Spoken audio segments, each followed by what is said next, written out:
السلام علیکم ورحمۃ اللہ وبرکاتہ نحمده ونصلی علی رسوله الکریم اما بعد اعوذ باللہ السمیع العلیم من الشیطان الرجیم من حمزه ونفخه ونفثه رب اشرح لی صدری ویسر لی امری واحلل عقدۃ من لسانی یفقهوا قولی واجعل لي وزيرا من أهلي رب زدني علما اللهم فقهنا في الدين اللهم وفقنا لما تحب وترضى اللهم إنا نسألك علما نافعا ورزقا طيبا واسعا وعملا متقبلا صالحا وقلبا خاشعا ولسانا ذاكرا شاكرا ويقينا صادقا وتوبة قبل الموت اللهم صل على محمد وعلى آل محمد كما صليت على إبراهيم وعلى آل إبراهيم إنك حميد مجيد اللهم بارك على محمد وعلى آل محمد كما باركت على إبراهيم وعلى آل إبراهيم إنك حميد مجيد۔ دیکھیے، اللہ تعالیٰ کا یہ بہت بڑا احسان ہے جس نے ہمیں مسلمان بنایا ہے، اور اللہ تعالیٰ اپنے بندوں سے بہت محبت کرتا ہے۔ اس کی بہت سی مثالیں ہیں۔ اس کی ایک مثال میں دینا چاہوں گی، وہ یہ ہے کہ اللہ تعالیٰ نے ایک سال کے 12 مہینے بنائے ہیں، لیکن بعض مہینے، بعض ایام یعنی بعض دن اور حتیٰ کہ بعض راتیں، ان کو الگ سے فضیلت دی ہے۔ اس کی وجہ کیا ہے کہ انسان چونکہ جلد باز بھی ہے اور خطا کا پتلا بھی ہے۔ ہم کوشش تو کرتے ہیں کہ ہم سے نیکیاں ہوں، لیکن پورے سال کے اندر کئی ادوار آتے ہیں۔ بعض دفعہ کوئی بیمار ہو جاتا ہے، بعض دفعہ بچے بیمار ہو جاتے ہیں، بعض دفعہ زیادہ وقت ہمارا سفر میں گزرتا ہے، اس قدر نیکیاں ہم کر نہیں پاتے۔ اللہ تعالیٰ نے بعض ایسے ایام، بعض ایسی راتیں اور بعض ایسے مہینے رکھے ہیں کہ اگر سارا سال کسی بندے سے گناہ ہو جاتے ہیں تو اگر وہ ان ایام میں، ان راتوں میں اور ان مہینوں میں عبادت کر لیتا ہے تو اللہ تعالیٰ اس کے گناہوں کو معاف کر دیتے ہیں۔ آپ اس کی مثال ایسے سمجھیے جیسے یہ موبائل پہ پیکیج نہیں ہوتا تو ہم اس سے کس قدر فائدہ اٹھاتے ہیں۔ زیادہ تر عوام الناس میں ایک سال کے اندر جس مہینے کی خاص فضیلت پائی جاتی ہے وہ ہم سب جانتے ہیں، اس کو رمضان کہتے ہیں۔ ایک فطری آپ چیز دیکھتے ہیں کہ رمضان آنے پر ہر بندے کا رجحان ہوتا ہے کہ میں نیکیاں کروں، چاہے وہ جتنی بھی کرے۔ بعض دفعہ ایسے لوگ بھی ہوتے ہیں جو سارا سال نماز نہیں پڑھتے لیکن رمضان میں پڑھتے ہیں، سارا سال روزہ نہیں رکھتے لیکن رمضان میں روزے رکھتے ہیں، حتیٰ کہ سارا سال فرائض نہیں پڑھتے، رمضان میں تراویح پڑھ لیتے ہیں۔ نبی مکرم صلی اللہ علیہ وسلم نے فرمایا، جس نے رمضان پایا اور بخشش حاصل نہ کی وہ ہلاک ہو گیا، وہ خوش بخت انسان نہیں ہے۔ اسی طرح اللہ تعالیٰ نے بعض ایام ایسے رکھے ہیں جیسے ذی الحج کے پہلے 10 دن۔ رمضان تو معروف ہے، مشہور ہے، ذی الحج کے ایام کی فضیلت بہت زیادہ ہے، لیکن ہمارے معاشرے میں اس کا علم اور آگاہی کم ہے۔ حالانکہ نبی اکرم صلی اللہ علیہ وسلم نے فرمایا ہے کہ یہ جو 10 دن ہوتے ہیں نا، ان میں کوئی بھی عمل کیا جائے اللہ تعالیٰ کو وہ بہت محبوب ہے۔ سارا سال ایک بندہ عمل کرے اور ان 10 ایام میں کر لینا تو اللہ تعالیٰ کو وہ 10 ایام میں کیے گئے اعمال زیادہ محبوب ہے۔ یہ بھی اللہ کی رحمت ہے کہ اللہ تعالیٰ نے ایک پیکیج کی صورت میں ہمیں یہ چیزیں عطا کی ہیں۔ اسی طرح آپ دیکھیے لیلۃ القدر ہے، رمضان کا آخری عشرہ ہے، اس کی طاق راتیں ہیں اور ان میں ایک رات ہے جس کو شب قدر کہا جاتا ہے۔ اگر وہ ایک رات بندہ پا لیتا ہے اور اس میں 10 روپے نکالتا ہے، 2 رکعت صرف ادا کرتا ہے یا ایک صفحہ قرآن پڑھ لیتا ہے، ہزاروں مہینوں سے زیادہ افضل ہے۔ 1000 مہینے ایک بندہ 1000 دن آپ دیکھیے نمازیں پڑھے، قرآن پڑھے، روزانہ کی بنیاد پر صدقہ کرے، وہ ایک رات اس پر بھاری ہے۔ یہ کیا ہے؟ یہ اللہ کا انعام ہے ہم پر، تاکہ ہم آسانی سے جنت کو حاصل کر سکیں۔ ایسے ہی ہے نا، یہ تو خاص چیزیں ہیں، جیسے رمضان آ گیا، ذی الحج کے ایام آ گئے، لیلۃ القدر آ گئی، ان سے ہم آگاہ ہیں۔ لیکن آپ دیکھیے سال میں ایک مرتبہ رمضان آتا ہے، ذی الحج کے 10 ایام بھی ایک دفعہ ہی آتے ہیں، سارے سال میں شب قدر بھی ایک دفعہ ہی آتی ہے۔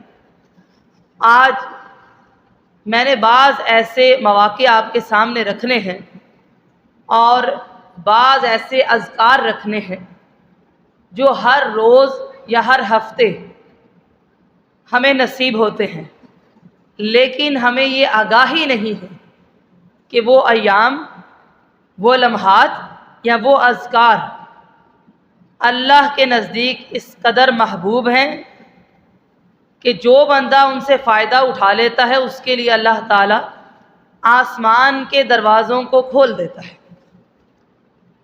یہ جو الفاظ ہے نا، آسمان کے دروازوں کا کھلنا، آپ سمجھتے ہیں؟ آپ کسی کے گھر جائیں، کوئی آپ کے لیے دروازہ کھولتا ہے، اس نے آپ کو داخل کیا ہے۔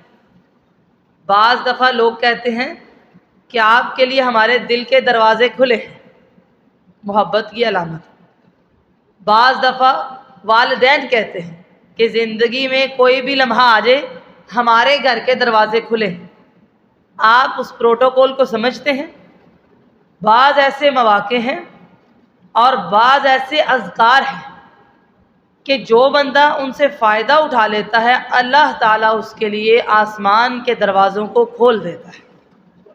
اب آپ سمجھ گئے، آسمان کے دروازوں کا کھلنا اللہ کی رحمت کی امید ہے، نمبر 1۔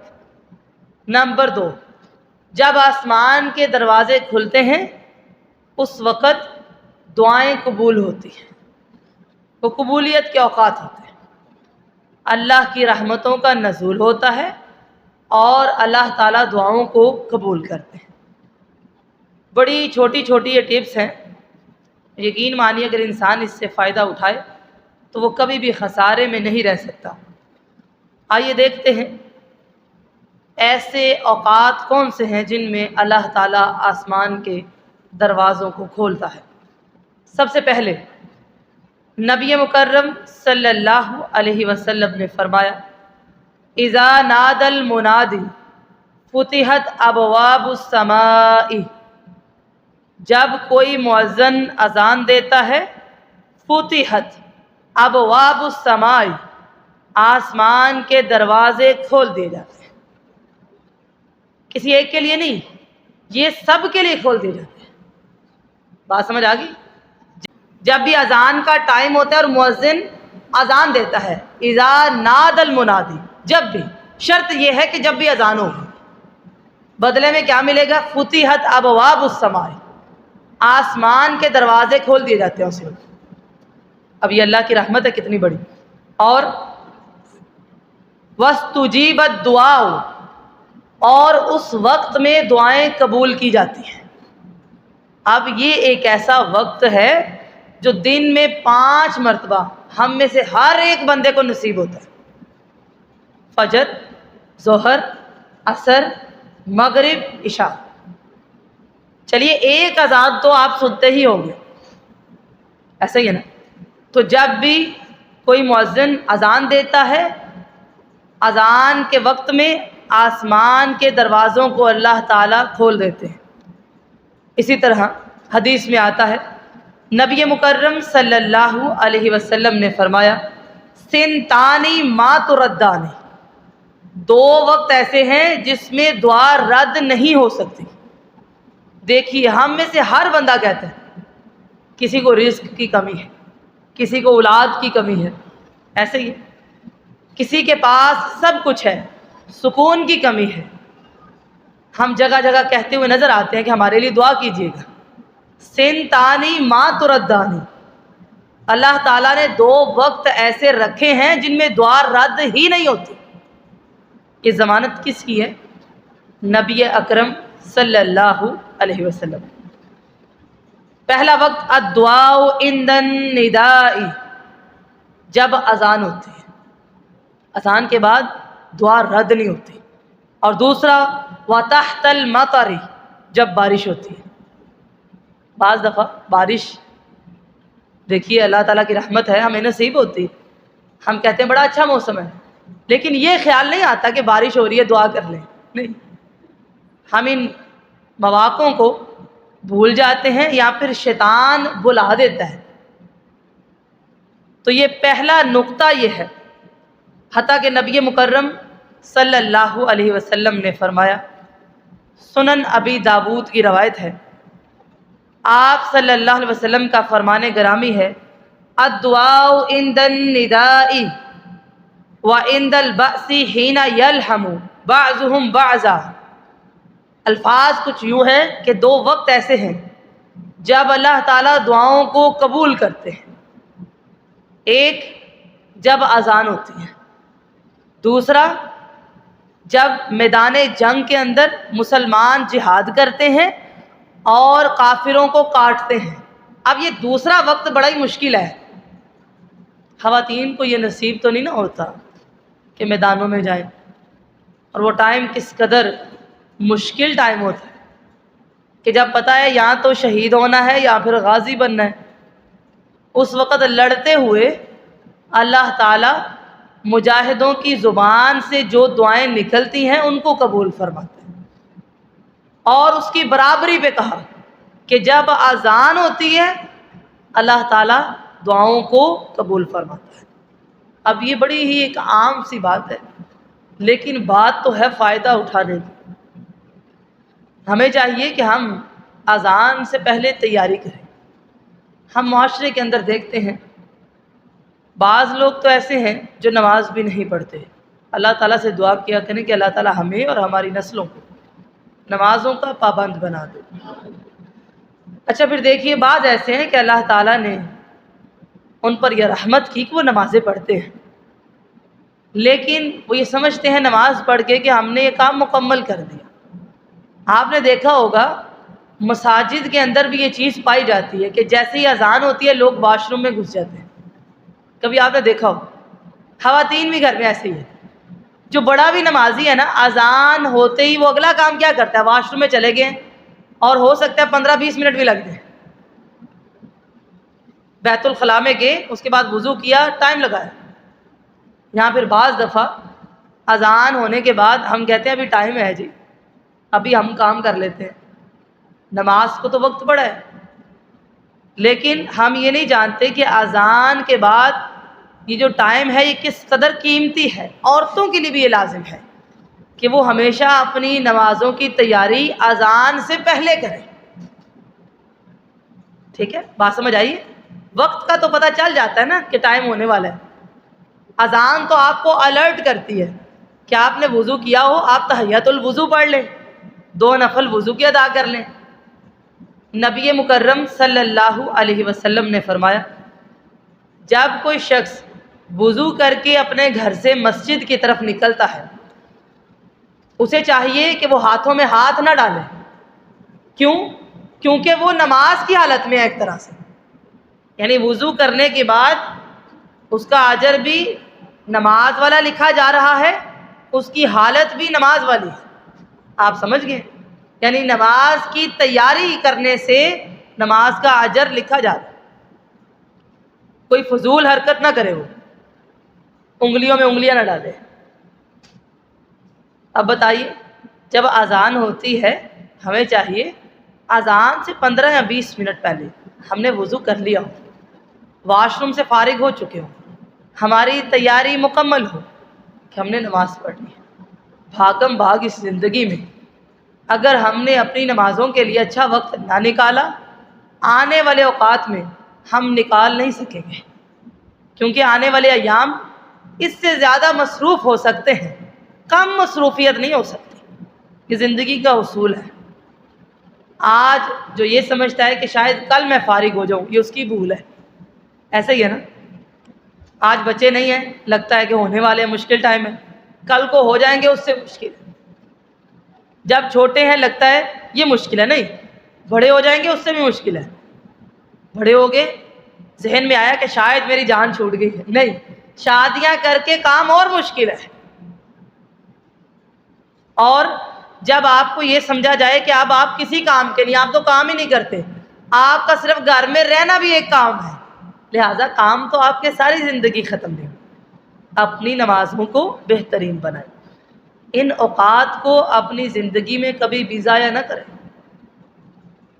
ہم یہ سمجھتے ہیں کہ شاید کوئی آرام سے وقت نصیب ہوگا تو ہم بھی یہ کام کریں گے۔ بھئی آرام کا وقت کوئی نصیب نہیں ہوتا، ایسے ہی ہے نا، بھاگم بھاگ زندگی ہے، سارا دن رات آپ کاموں میں لگے۔ بعض دفعہ خواتین رات کو سو بھی جاتی ہے نا تو ذہن میں کام ہی آ رہے ہوتے ہیں کہ صبح اٹھنا ہے، یہ کرنا۔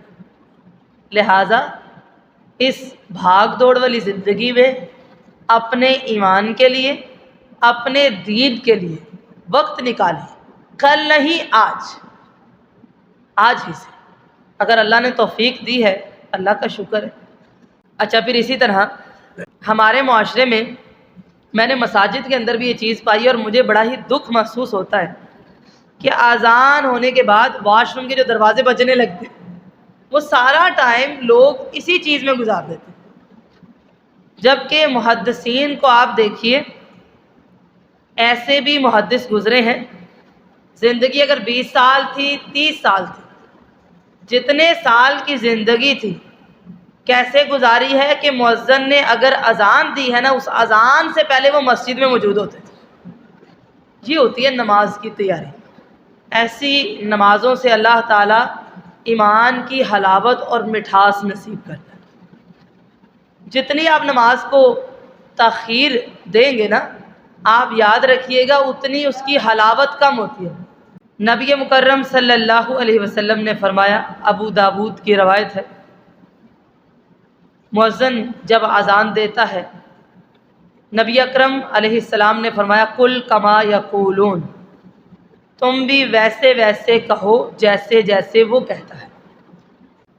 جب فجر کی اذان ہوتی ہے، خوش قسمت ہیں وہ لوگ جو اس اذان کو سنتے ہیں۔ مؤذن کہے الصلاۃ خیر من النوم، آپ نے بھی وہی کہنا ہے۔ اب یہ اذان کا جواب ہو گیا، اس کے بعد آپ دعا پڑھتے ہیں۔ دعا پڑھنے کے بعد آپ درود پڑھتے ہیں، 2 دعائیں ہیں اور درود ہے۔ نبی مکرم صلی اللہ علیہ وسلم نے فرمایا، فَإِذَا انتہیت، جب مؤذن اذان کو مکمل کر دے اور تم جواب کو مکمل کر دو، فَصَلْ تُعْتَهُ، لہذا اللہ سے سوال کرو، تمہیں وہ دیا جائے گا۔ لہذا اذان کا جواب دینے کے بعد کوئی دعا کرو، اللہ تعالیٰ تمہیں وہ عطا کرے گا۔ دن میں 5 ٹائم ہے، اکثر ہم لوگ کہتے ہیں دعائیں قبول نہیں ہوتی، ٹھیک، تو پتہ چلا یہ مقید ٹائم ہے، یعنی اذان ہوئی نماز تک کا ٹائم۔ اذان کے بعد آسمان کے دروازے کھل گئے۔ جب آسمان کے دروازے کھلتے ہیں تو ہمیں تو چاہیے نا کہ ہم اس ٹائم کو کبھی بھی ضائع نہ کریں۔ نماز کا جو بھی وقت ہے نا، اس سے 20 منٹ پہلے آپ تیار ہو نماز کے لیے۔ اچھا، پھر اسی طرح جو لوگ مساجد میں آتے ہیں، آپ نے دیکھا ہوگا اذان ہوتی ہے، اس کے بعد ٹھیک 10 یا 12 منٹ کے بعد اقامت کہی جاتی ہے۔ اذان کو سنگل کر کے اقامت ہوتی ہے اور جماعت کھڑی ہوتی ہے۔ پتہ چل گیا؟ نبی مکرم صلی اللہ علیہ وسلم نے فرمایا، دیکھیے یہ مقید ٹائم ہے، مقید سمجھتے ہیں، یعنی آپ کو ٹائم بتا دیا گیا ہے یہاں سے لے کے یہاں تک، پھر بھی انسان فائدہ نہ حاصل کرے، کئی گھنٹے نہیں ہے۔ ابو داود کی روایت ہے، الدعاء مستجاب بین الدعاء والاقامت، اقامت اور اذان کے درمیان دعائیں قبول ہوتی ہیں۔ کتنے منٹ ہے جی؟ 10 سے 12 منٹ، مقید ٹائم ہے آپ کے پاس۔ یہ ہے اذان کے بعد جب آسمان کے دروازے کھلتے ہیں، اقامت تک وہ کھلے، پھر نماز شروع ہو گئی، پھر بس اس کا ٹائم مکمل۔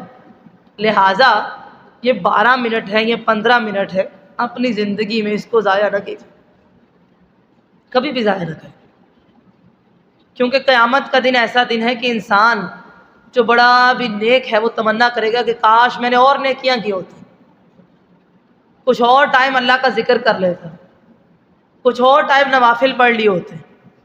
لہٰذا آج اس قیمتی وقت کو ضائع نہ کیجیے۔ پھر اسی طرح نبی اکرم صلی اللہ علیہ وسلم نے فرمایا، لا يرد الدعاء بین الاذان والاقامت، اذان اور اقامت کے درمیان دعائیں رد نہیں ہوتی۔ بس یہ 12 سے 15 منٹ ہے آپ کے پاس، لیکن وہ ٹائم ہم بڑی ہی بے دھیانی میں ضائع کرتے ہیں، اندازہ ہی نہیں ہوتا، بس لگتا ہے نماز پڑھ لی ہے کافی ہے، بلکہ جب تک نماز شروع نہیں ہوتی، آپ کو پتہ ہے اقامت ہوتی ہے چند سیکنڈ کا، وہ بھی ایک ٹائم ہوتا ہے۔ اگر آپ لوگ تو آتے ہوں گے یہاں پہ مسجد میں، جب امام یا خطیب اقامت کہتا ہے تو وہ سیکنڈز کا ٹائم ہوتا ہے، ایک وقفہ آتا ہے، آپ لوگ سیدھے ہوتے ہیں ابھی تو پھر وہ اللہ اکبر کہتے ہیں، وہ جو وقفہ آتا ہے نا وہ بھی بڑا قیمتی ہے۔ نماز سے پہلے تک نبی مکرم صلی اللہ علیہ وسلم نے فرمایا، سنن نسائی کی روایت ہے، اذا اقیمت الصلاۃ، جب نماز کے لیے اقامت کہی جاتی ہے، فتحت ابواب السماء، اب اقامت اور نماز میں کتنا ٹائم ہے؟ سیکنڈز کا اس وقت آسمان کے دروازے کھول دیے جاتے ہیں اور دعائیں قبول ہوتی ہیں۔ جب آپ لوگ صفحے بناتے ہیں نا کبھی ادھر، اس ٹائم میں کبھی بھی باتوں پہ وقت نہ لگائیں۔ میں نے اکثر لوگوں کو دیکھا ہے، نماز شروع ہو جاتی ہے اور وہ ایک دوسرے سے باتیں کر رہے ہوتے ہیں، ایسے کرو ویسے کرو، نہیں بھائی، یہ ٹائم بڑے قیمتی ہوتے ہیں، لہٰذا ان کو ضائع نہیں کرتے۔ اللہ تعالیٰ اس وقت میں دعاؤں کو بھی قبول فرماتے ہیں اور اپنی رحمتوں کا نزول کرتے ہیں۔ رحمت مال دے کے لی نہیں جا سکتی، سمجھ آ گئی؟ وہ پھر اللہ تعالیٰ جسے توفیق دیتا ہے اسے ہی حاصل ہوتی ہے۔ یہ پہلا نقطہ میں نے بیان کیا۔ اذان کے بعد کا ٹائم نماز تک، وہ 15 منٹ ہیں، وہ 10 منٹ ہیں، اس میں اللہ تعالیٰ ساری دنیا کے لیے آسمان کے دروازے کھولتا ہے۔ اب جو جواب دے گا اور دعا مانگے گا تو عطا ہو، اس کو عطا کیا جائے گا۔ بتانے کی بات یہ ہے، دروازے کھل کے اتنا کافی نہیں ہے جب تک آپ انٹر نہیں ہوں گے۔ لہٰذا آپ دیکھیے، ایک ٹائم میں ظہر کا ٹائم ہے، عصر کا ٹائم ہے، مغرب کا ٹائم ہے، کئی اذانیں ہو رہی ہوتی ہیں، آپ کسی ایک اذان کا تو جواب دیجئے، مکمل جواب دیجئے، اس کے بعد دعا کیجیے، کبھی بھی اس کو چھوڑے نہ، یہ تو معمولی چیز ہے نہیں، اللہ کی رحمت کے امیدوار بنے۔ اذان مکمل اسی طرح آپ نے ساتھ ساتھ کہی، درود پڑھا، اللہم رب ہذہ الدعوہ، یہ والی دعا پڑھی، رضیت باللہ ربا، یہ دعا پڑھی، اور اس کے بعد آپ جو چاہے اللہ سے مانگیں۔ 2 ایام ایسے ہیں جن میں آسمان کے دروازے کھلتے ہیں سارے ہفتے، جی 2۔ مسند احمد کی روایت ہے، نبی اکرم صلی اللہ علیہ وسلم نے فرمایا، تفتح ابواب السماء کل یوم اثنین و خمیس، سنیے گا ذرا، کہ اللہ تعالیٰ آسمان کے دروازوں کو کھول دیتے ہیں سوموار اور جمعرات کے دن، سوموار اور جمعرات کے دن۔ پہلا کام کیا تھا؟ دن میں 5 ٹائم اذان ہوتی، چلیے 5 وقت نہ صحیح کو 3 وقت تو آپ اللہ کی رحمت کے امیدوار بن ہی سکتے ہیں۔ اب ہر ہفتے میں سوموار اور جمعرات کا دن تو آتا ہے، اسی لیے نبی مکرم صلی اللہ علیہ وسلم سوموار اور جمعرات کا روزہ رکھتے تھے اور فرمایا کرتے تھے کہ مجھے پسند ہے کہ ان 2 ایام میں چونکہ اللہ کے دربار میں نامہ اعمال پیش کیا جاتا ہے، مجھے یہ پسند ہے کہ جب میرا اعمال نامہ پیش ہو تو میں روزے کیا لوں۔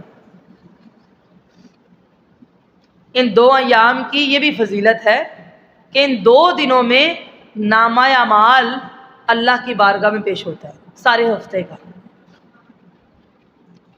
نبی اکرم صلی اللہ علیہ وسلم نے فرمایا ہر سوموار اور جمعرات کے دن اللہ کی بارگاہ میں ہر بندے کا نامہ اعمال پہنچایا جاتا ہے، یعنی فرشتے لے کر جاتے ہیں، سارا رجسٹر جاتا ہے پورے ہفتے کا، سوائے 2 بندوں پہ جن کا نامہ اعمال آسمان تک نہیں پہنچتا۔ 2 لوگ ہیں، 2 قسم کے لوگ ہیں۔ ایک جو مشرک ہے، جو اللہ کے ساتھ شریک ٹھہراتا ہے، اس کا نامہ اعمال اللہ کے دربار میں نہیں پہنچتا، لہذا مشرک جتنی بھی عبادات کر لے، جو شرک کرتا ہے اس کی کوئی بھی عبادت قابل قبول نہیں۔ یہ میں نہیں کہہ رہی، یہ حدیث کہتی ہے کہ اس کا نامہ اعمال اوپر ہی نہیں جاتا جب تک وہ شرک چھوڑ نہیں دیتا۔ ٹھیک ہے، شرک و بدعت۔ نمبر 2، بڑی حیران کرنے والی بات ہے، وہ بندہ جس کے سینے میں اپنے کسی مسلمان کے خلاف کینہ یا بغض ہے، اس کا نامہ اعمال آسمان پر نہیں جاتا۔ ہر دوسرا بندہ ہمیں اسی میں گرفتار نظر آتا ہے کہ نہیں جی؟ ہم اسے بڑا معمولی سمجھتے ہیں لیکن یہ معمولی نہیں ہے۔ ہم سمجھتے ہیں یہ معمولی چیز ہے لیکن یہ معمولی نہیں ہے۔ بعض دفعہ ہم کسی سے جھگڑتے نہیں ہیں لیکن ہمارے دل میں بہت کچھ ہوتا ہے، بدگمانی، بغض، کینہ، حسد۔ جس کے دل میں کینہ ہے، کینہ سمجھتے ہیں دل کے اندر عداوت رکھنا، ابھی منہ سے نہیں بولی، کسی مسلمان کے خلاف دل میں عداوت رکھی ہے، دشمنی رکھی ہوئی ہے، کینہ رکھا ہے، اس بندے کا نامہ اعمال اوپر نہیں جاتا جب تک وہ اپنا دل نہیں صاف کرتا۔ یہ بڑے دکھ کی بات ہے کہ ہم لوگ نمازیں پڑھتے ہیں، قرآن پڑھتے ہیں، روزے رکھتے ہیں، کیا ہمارا دل نہیں کرتا کہ ہمارے اعمال اللہ کے دربار میں تو پیش ہوں؟ جس کے لیے کر رہے ہیں اس کے سامنے تو جائیں۔ آپ دیکھیے گھروں کے اندر یہی سیاست پائی جاتی ہے، ہر دوسرے گھر میں، ہر دوسرے خاندان میں دلوں کے اندر رنجشیں، بدگمانیاں۔ ہم بھولتے نہیں ہیں کسی نے 10 سال پہلے بھی کچھ کیا ہو۔ شریعت کہتی ہے کہ آپ اپنے سینے کے اندر بغض رکھتے ہیں کسی مسلمان کے خلاف، نقصان آپ کو ہی ہے، آپ کا نامہ اعمال اوپر نہیں جا رہا۔ اپنے دلوں کو صاف کیجیے۔ آپ کو پتہ ہے نبی اکرم صلی اللہ علیہ وسلم نے ایک شخص کے بارے میں فرمایا کہ وہ دیکھو جنتی آ رہا ہے۔ صحابہ کرام نے کہا اچھا یہ جنتی ہے، اس میں ایسی کیا خاص بات ہے جو یہ کرتا ہے ہم نہیں کرتے کہ یہ جنتی ہے؟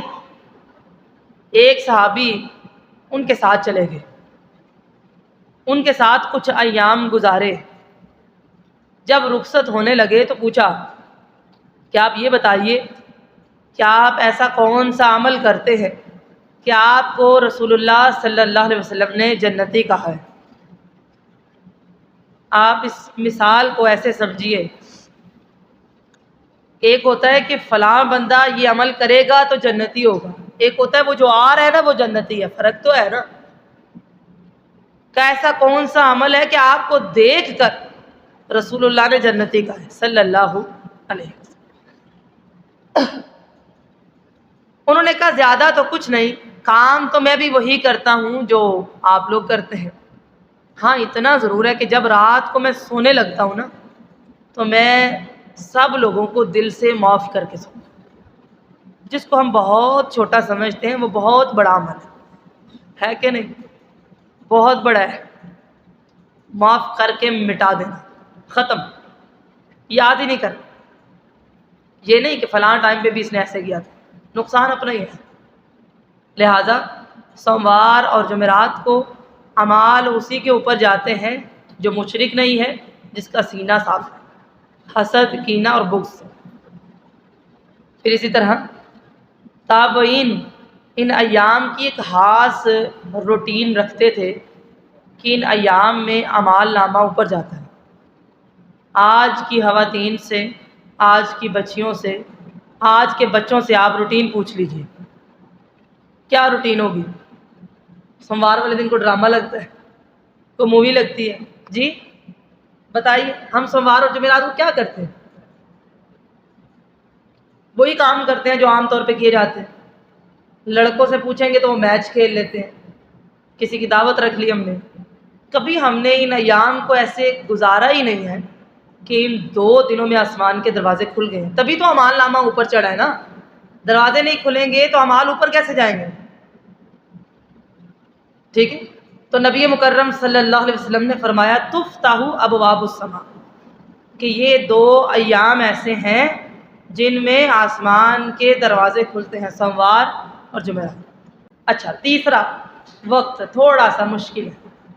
کو پتہ ہے آپ کو کون سا بھائی؟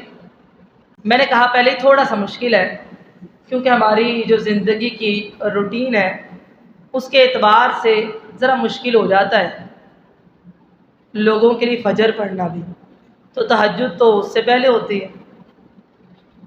صحیح ترغیب و ترہیب کے اندر ایک روایت آتی ہے، نبی اکرم صلی اللہ علیہ وسلم نے فرمایا تفتح ابواب السماء نصف اللیل، جب آدھی رات گزر جاتی ہے اللہ تعالیٰ آسمان کے دروازوں کو کھول دیتا ہے. یہاں بھی ہمارا معاملہ بڑا ہی الٹا ہے. آدھی رات کے بعد لوگوں کے گھر دن چڑھ جاتا ہے.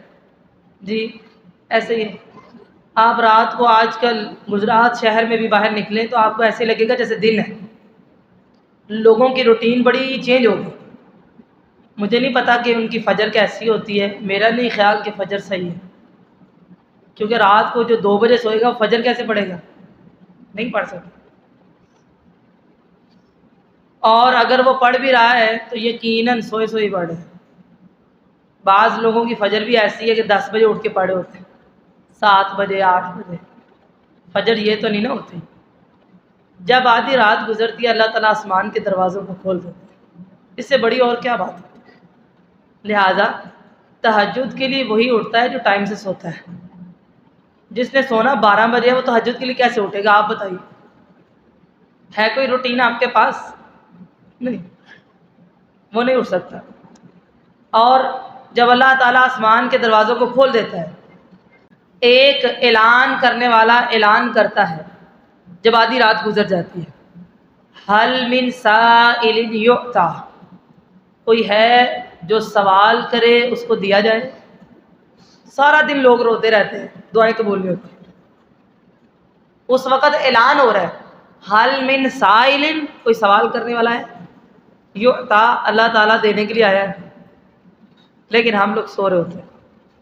حل من داعٍ، کوئی دعا کرنے والا ہے، یستجاب لہ، تاکہ اس کی دعا کو قبول کیا جائے. حل من مستغفر، کوئی ہے جو اللہ تعالیٰ سے بخشش طلب کرے، یغفر لہ، اللہ اسے معاف کرے.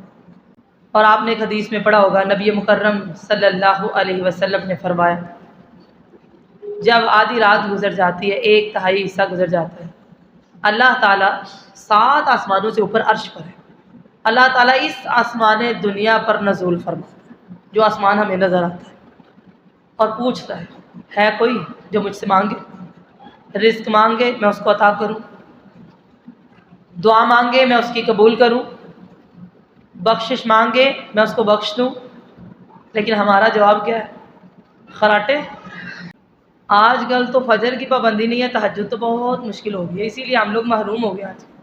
حتی ینفجر الصبح، یہاں تک کہ صبح ہو جاتی ہے اور منادی کرنے والا اعلان کرتا رہتا ہے کہ فجر کی اذان ہو جاتی ہے کہ ہے کوئی مانگنے والا، یعنی فجر کی اذان سے 5 منٹ پہلے بھی آپ کے پاس چانس موجود ہے. اگر آپ 10 منٹ پہلے اٹھ جاتے ہیں، آپ 15 منٹ پہلے کا الارم لگا لیں، 20 منٹ پہلے کا لگا لیں، لیکن اٹھیے تو صحیح نہیں۔ ہماری تو فجر ہی خراب ہے۔ حالانکہ نبی مکرم صلی اللہ علیہ وسلم نے فرمایا جو بندہ فجر کی نماز پڑھتا ہے نا، وہ اللہ کی ضمانت ہے، سارا دن وہ اللہ کی حفاظت ہے۔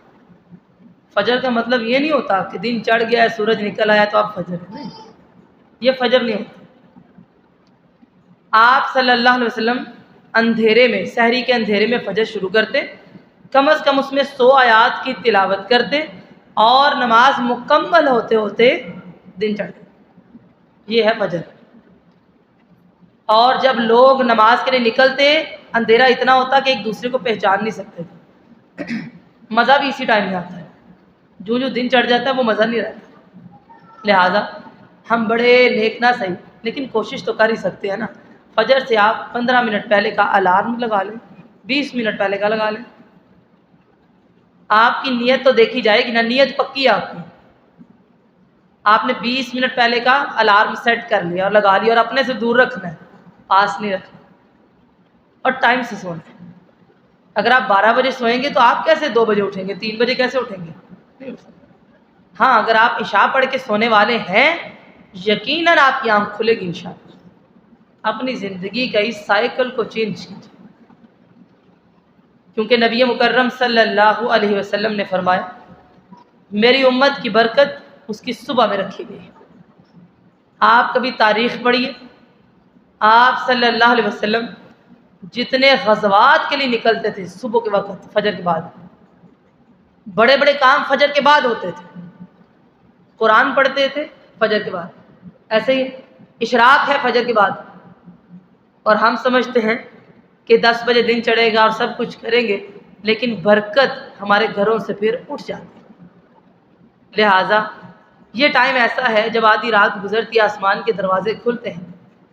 چلیے، آپ بڑے پابند نہیں ہیں، آپ نے یہ سوچا کہ میں الارم لگاتی ہوں اور ٹائم سے سو جاتی ہوں، آپ کی آنکھ کھلی، آپ نے آنکھ کھلنے پر دعا پڑھنی ہے۔ کون سی؟ الحمدللہ الذی احیانا بعدما اماتنا والیہ النشور۔ اچھا، اسی طرح ایک دعا ہے لا الہ الا اللہ وحدہ لا شریک لہ لہ الملک ولہ الحمد وہو علی کل شیء قدیر، سبحان اللہ والحمد للہ ولا الہ الا اللہ واللہ اکبر ولا حول ولا قوة الا باللہ العلی العظیم رب اغفر لی رب اغفر لی۔ آپ بستر پہ لیٹے، یہ پڑھ کے آپ نے جو بھی دعا پڑھی، جو بھی مانگا، رسول اللہ صلی اللہ علیہ وسلم نے فرمایا اللہ تعالیٰ اس بندے کو وہ عطا کریں گے۔ لہٰذا الارم تو لگائیے نا، تاکہ وہ کہتے ہیں نا کان پہ جو تو رینگے، ہوش تو آئے نا، کچھ تو پڑھیں گے۔